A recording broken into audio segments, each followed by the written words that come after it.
gente, mais uma semana começando e mais uma vez estou aqui para fazer companhia para você, você fazendo companhia para mim. Me diga, como é que foi o fim de semana de vocês? Vocês estão animados? Ou você aí de casa, daqueles que não gostam muito de segunda-feira? Manda lá no nosso zap como você encara o começo da semana, que eu quero saber, hein? E já fique ligadinho aqui comigo, porque hoje o programa tá cheio de informação, prestação de serviço e, claro, aquela ajudinha com as dúvidas sobre direito do consumidor.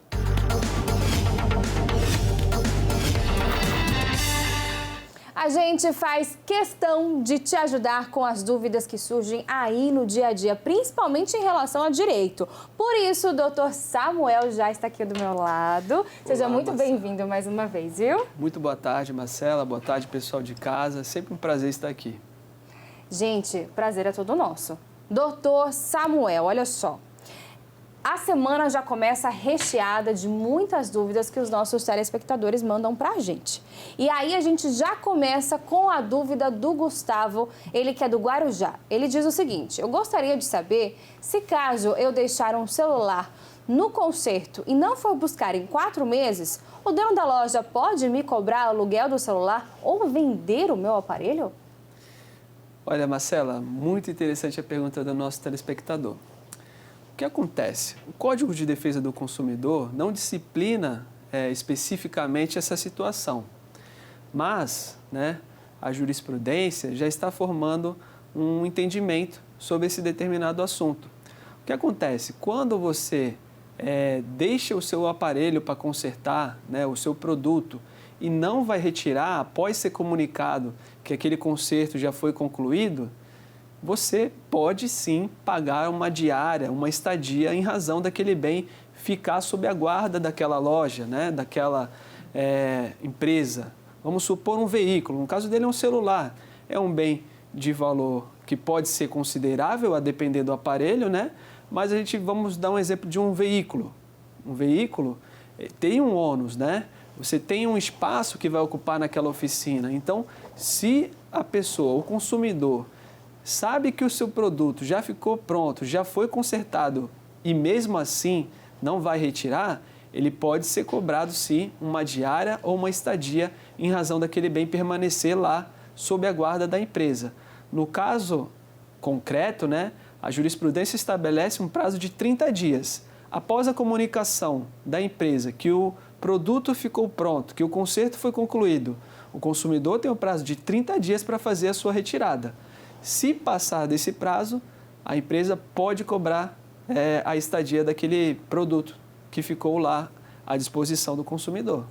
Então, para que a gente entenda, essa empresa ela só pode cobrar esse aluguel, a estadia do produto lá no local a partir de 30 dias que o dono não foi buscar, ou isso tem que estar especificado em contrato ou de acordo com a legislação, é isso mesmo, só a partir de 30 dias?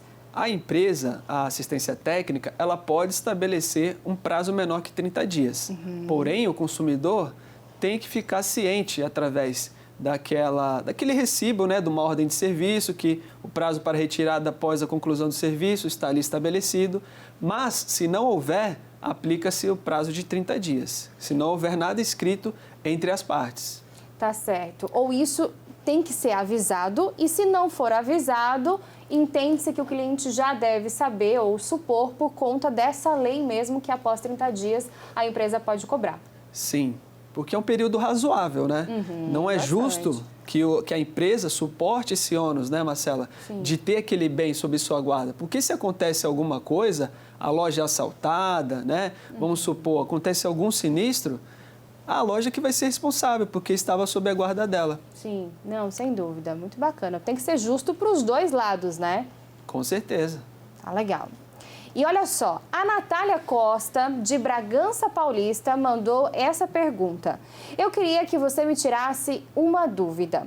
Eu ganhei metade de uma bolsa para fazer um curso de extensão de cílios e eu precisava pagar a apostila. Eu paguei e toda semana eu ia atrás da minha apostila. E todas as vezes eles me falavam que na próxima semana chegava. terminei o curso e não recebi a apostila. Então, fui atrás do dinheiro. Eles me disseram que eles não iam devolver porque não tinha como mais. Assim que a apostila chegasse, eles me ligariam para que eu fosse pegar. Sendo que eu fiz o curso todo sem a apostila e agora eu não preciso mais. Queria saber de vocês se eu tenho direito que eles me devolvam o dinheiro. Ótima pergunta, Marcela, da nossa telespectadora. Mas vamos lá. O que acontece? Ela contratou a prestação de um serviço educacional, né, um curso, e não recebeu o material didático, que era essa apostila. No caso, como ela já concluiu o curso e não tem interesse em receber mais essa apostila, tendo em vista que houve aí a desídia por parte da escola, né, ela pode pedir um abatimento proporcional do preço. Ela não vai obter a devolução integral daquilo que ela pagou, mas ela pode solicitar duas coisas, ou a entrega da apostila ou o abatimento proporcional do preço, tendo em vista que ela não recebeu aquele material didático que foi prometido a ela quando ela fez a matrícula. Então, cabe a ela essa escolha, se ela vai querer um desconto, uma devolução parcial daquilo que ela pagou, ou a entrega da apostila. De forma amigável, como a gente sempre preconiza aqui nas nossas entrevistas, né? Mas, se não houver êxito na esfera administrativa, os órgãos de defesa do consumidor, tanto o PROCON como o Poder Judiciário, estão à disposição da nossa telespectadora.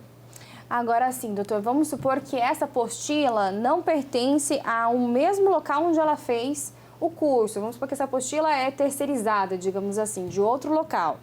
E então ela não consegue esse desconto na mensalidade. Ela pode pedir o dinheiro dela de volta ou não? Ela tem que fazer com que eles entreguem a apostila e ela tente vender para outro aluno que esteja ingressando no curso ou algo assim? Cabe a ela essa escolha, Marcela. O Código de Defesa do Consumidor é expresso nesse sentido. Quando ocorre esse tipo de situação, ela tem o direito de receber a apostila se ela assim o quiser. Independente se é uma empresa terceirizada que faz a impressão daquele material didático. Eles têm que dar um jeito de conseguir essa apostila. Isso se for da vontade dela. Inclusive, se isso for parar no judiciário, o juiz pode aplicar até uma multa diária para que a escola entregue essa apostila a ela, sob pena de uma multa diária ficar correndo enquanto não for entregue essa apostila a ela. Então, cabe a ela essa escolha. Ou ela tem um abatimento proporcional, ou ela pede a entrega dessa apostila que não lhe foi entregue. Tá aí, mas o importante é você correr atrás dos seus direitos, viu? Não deixar para lá, porque normalmente isso acontece, as empresas acabam permitindo que essas coisas erradas aconteçam justamente porque as pessoas não vão atrás. Não é isso, doutor? Sim, Marcela. O desconhecimento da lei, né, faz com que as pessoas não corram atrás dos seus direitos. Então, justamente para isso que a gente vem aqui, para esclarecer, né, os nossos telespectadores sobre os direitos que ele possui. Tá legal.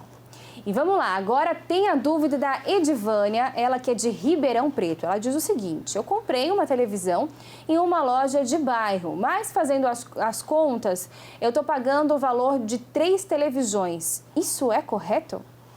Bom, Marcela, a gente sempre vem aqui e esclarece nossos telespectadores. Antes de fazer qualquer crediário, qualquer financiamento, faça os cálculos, faça as contas. Porque depois que o contrato está assinado, depois que você levou a TV para casa, não adianta chorar. Não tem choro nem vela. Já foi feito o negócio e aí você tem que honrar com a obrigação que você assumiu, né? Mas vamos lá. Ela disse que fez a compra parcelada e o valor total daquele financiamento, né, daquele crediário, dá o preço de 3 televisões. Isso é correto? Infelizmente, sim, né? Isso pode acontecer, porque a gente sabe que as lojas elas utilizam juros, taxas, justamente em razão do inadimplemento de alguns consumidores. Então, em razão de alguns inadimplementos, ela põe na conta total, né, o risco daquele financiamento ou daquele crediário ser quitado ou não. Por isso que muitas vezes compensa mais você pagar à vista, é claro, se você tiver condições. E se nesse crediário está muito caro, tem que ser analisado antes para você procurar outra loja talvez e fazer ali uma compra parcelada, já que você não quer pagar em uma televisão o preço de 3. Com certeza, Marcela. A gente sabe, né, que para as pessoas adquirirem bens, né, o financiamento, o crediário é uma modalidade super válida, né? Quem nunca, né, financiou um bem, né, um carro, uma casa, né, e até bens de pequeno valor, né, uma televisão, né, agora que vai chegar a Copa do Mundo, todo mundo vai querer uma TV nova. Então, é muito comum você parcelar as compras e o valor do produto parcelado é maior, evidentemente, do que o produto à vista. Pois é, gente, não tem jeito de escapar, viu? Eu mesma, quando eu fui comprar o meu carro, eu parcelei, quer ver, doutor, foram em 49 vezes, gente. Paguei também no final da compra, em 5 anos, né, um valor muito maior do que ele custava na época, mas foi desse jeito que eu consegui ter o meu carro, então eu agradeci porque tinha essa opção de compra. E olha só, essa pergunta veio da Clau, que é da cidade de Praia Grande. Eu, infelizmente, fiquei inadimplente em 2 cartões de crédito há menos de 1 ano. O valor que eles cobram agora é absurdo e eu não tenho como pagar. Eles ameaçam bloquear minha aposentadoria. Eles podem fazer isso, já que eu recebo pelo mesmo banco? Olha, Marcela, dúvida muito interessante da nossa telespectadora. Um abraço aí para a cidade de Praia Grande, né? Litoral aqui de São Paulo. Muito bonitas praias que tem lá. E o que acontece, Marcela? A penhora de aposentadoria e salário, ela é proibida. O próprio Código de Processo Civil, ela veda a penhora desse tipo de verba, porque possui caráter alimentar. Já pensou se todo mundo que tivesse uma dívida tivesse penhorado o seu salário, a sua aposentadoria? O que seria daquela pessoa e a sua própria subsistência? Então, a lei protege, né, a penhora desse tipo de situação. O que acontece é que a gente sabe que dívidas de cartões de crédito possuem juros elevadíssimos.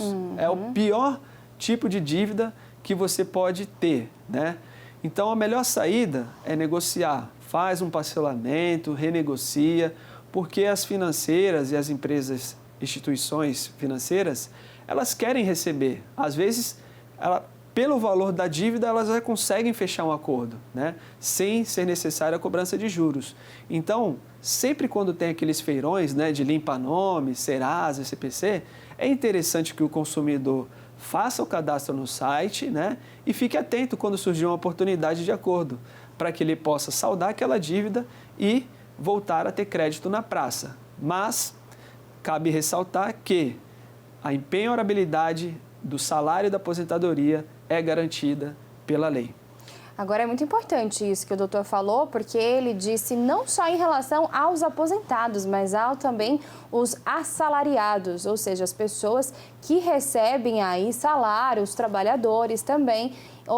Esse dinheiro que eles recebem por conta do trabalho não pode ser penhorado pelo banco, mesmo a sua dívida sendo pertencente ao mesmo banco. É isso, né, doutor? E se isso acontecer, a pessoa pode procurar a justiça. Exatamente, Marcela. Se eventualmente a pessoa tiver uma conta bloqueada, penhorada em razão de uma dívida comum, né, ela pode sim procurar a justiça e aí solicitar um desbloqueio ao juiz, que o juiz vai efetuar o desbloqueio com a documentação comprovando que aquela conta é uma conta salário, uma conta que recebe aposentadoria. E as pessoas, por exemplo, que são pessoas jurídicas também, ou não?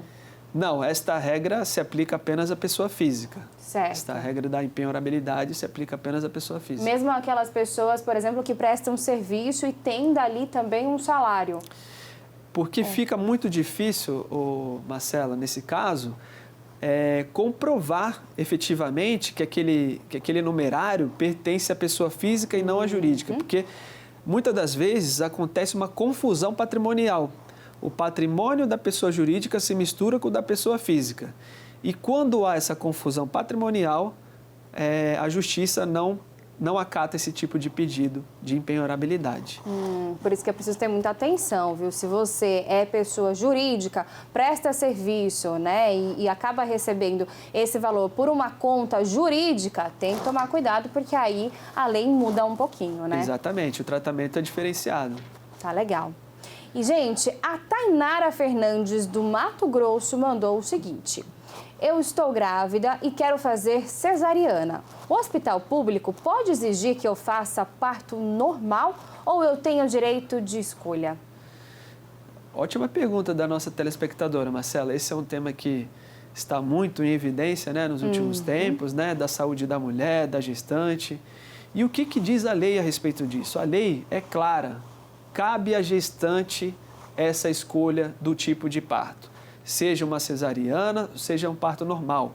A gente sabe que na prática, os médicos, né, os hospitais insistem que a mulher tenha o parto normal.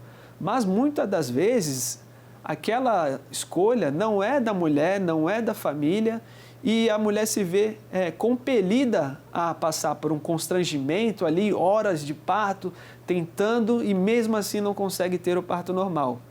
Então, se ela possui o desejo de fazer uma cesariana, essa vontade da gestante deve ser respeitada. Inclusive, existem protocolos, até pelo Ministério da Saúde, em que esse direito é assegurado. Ela tem esse direito de escolha.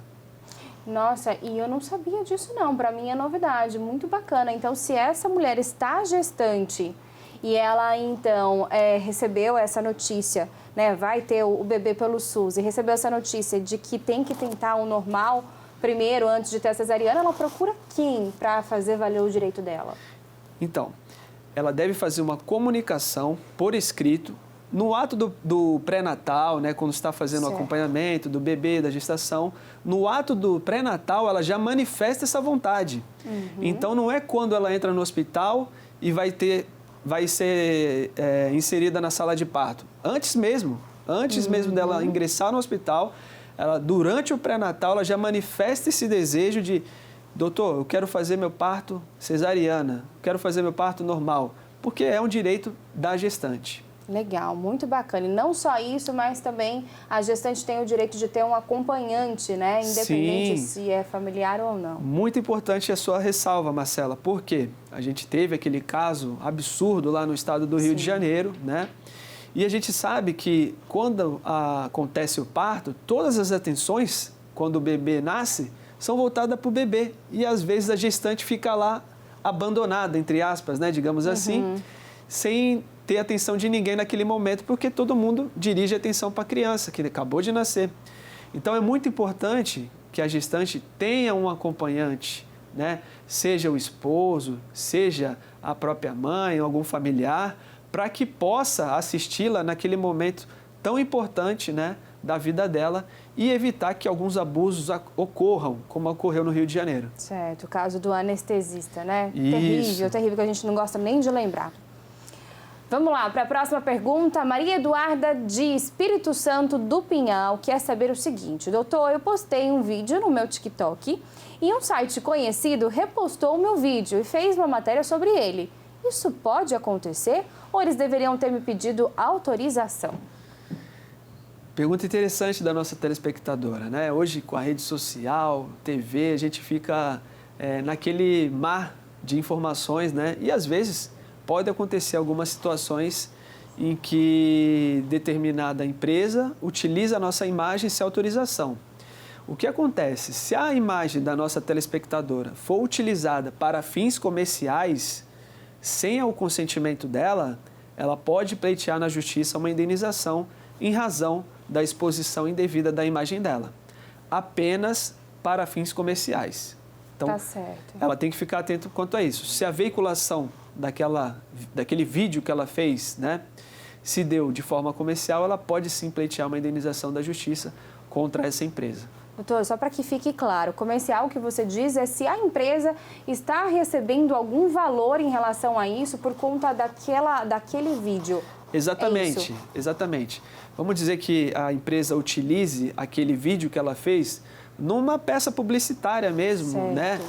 Das redes sociais que a própria empresa possui ou até na mídia televisiva também.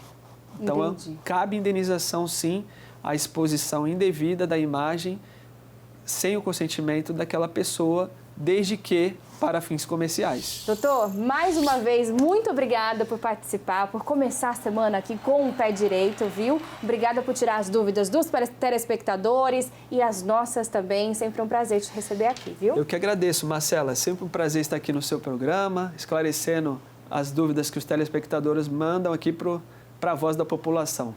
Tá certo. Muito obrigada e até segunda que vem, tá? Combinado? Até segunda-feira. Fique com Deus. Um recadinho.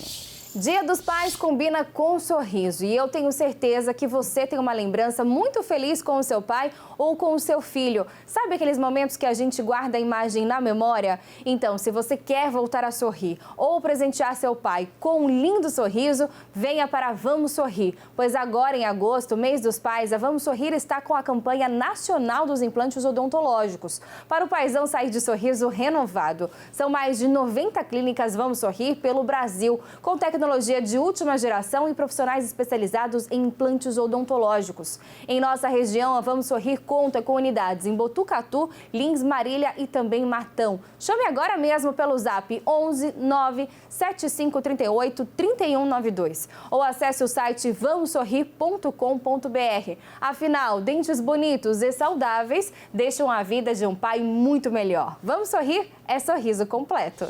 E chegou a hora do Zap da População. É quando você aí de casa manda pra gente o que tá de errado no seu bairro, na sua cidade, na sua rua. A gente quer ouvir a sua reclamação. Roda a vinheta.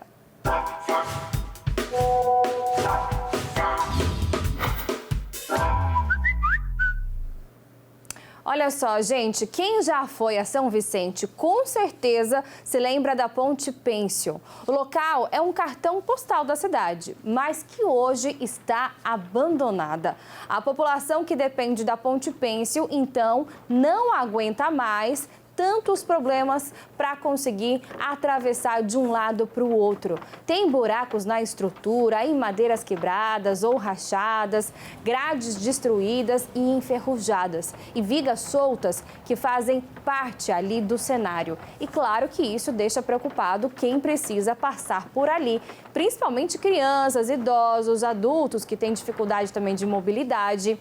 E a gente, é claro, procurou a Prefeitura de São Vicente, que informou o seguinte: a ponte é de responsabilidade do Departamento de Estradas e Rodagem, o DR, né? O órgão do governo do estado, e desde o ano passado tem feito vistorias na estrutura e enviado ofícios ao órgão estadual solicitando melhorias na manutenção do equipamento e reparos necessários. Já o DR informou que trabalha na licitação para a reforma da ponte e a abertura do edital para a contratação dos serviços está prevista agora para agosto, ou seja, a gente sempre recebe respostas de que algo vai começar, que já foram feitas algumas visitas, que em breve vai ter aí uma resposta, talvez uma solução, mas isso nunca de fato acontece, né?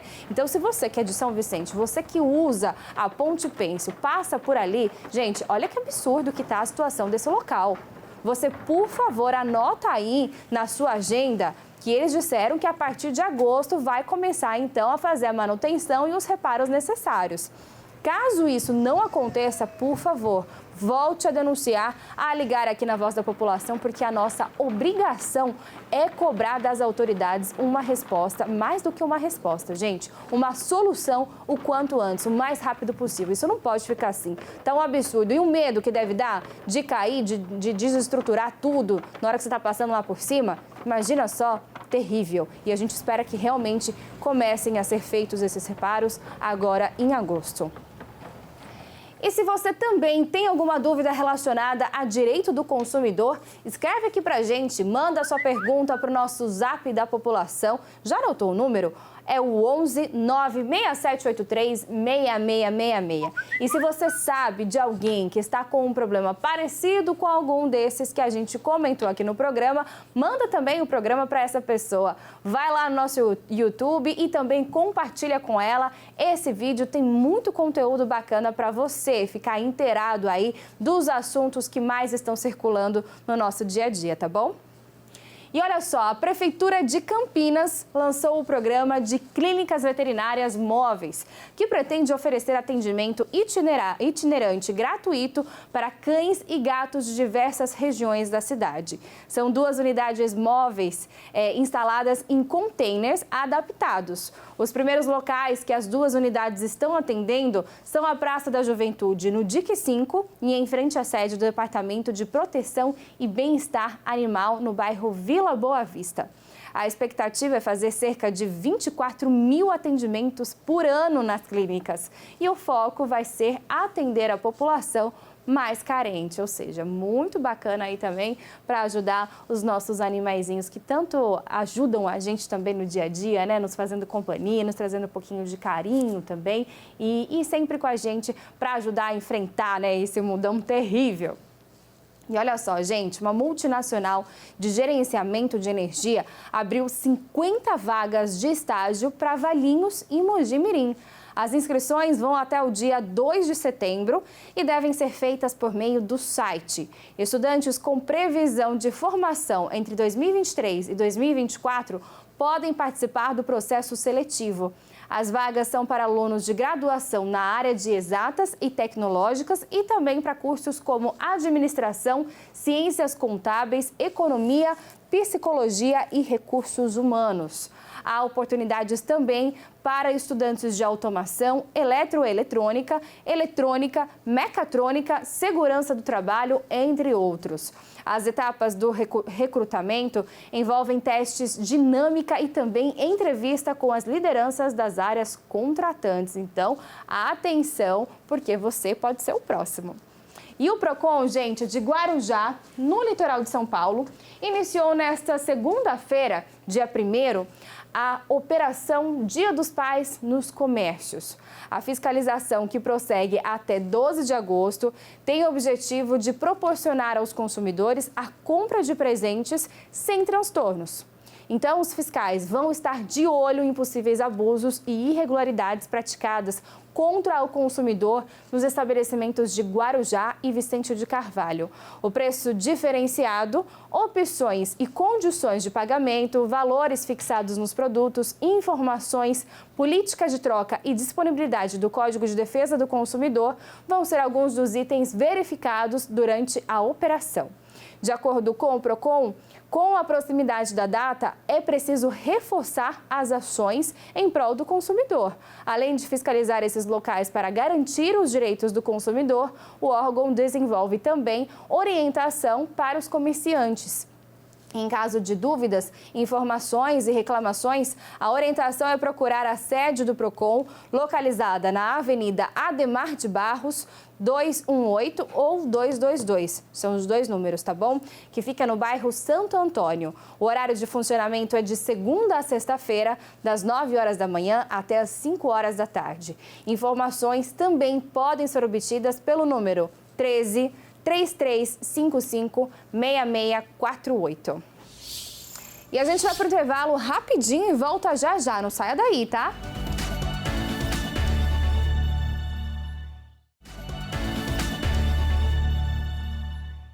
E o nosso encontro vai ficando por aqui. Muito obrigada pela sua participação, pela sua presença. A gente tirou dúvida de todos os nossos telespectadores, as minhas também. É sempre muito importante te ter assim, bem pertinho, junto comigo, aqui fazendo a voz da população. O nosso encontro está marcado também para amanhã, tá? No mesmo horário e só aqui no SBT. Então, eu espero você.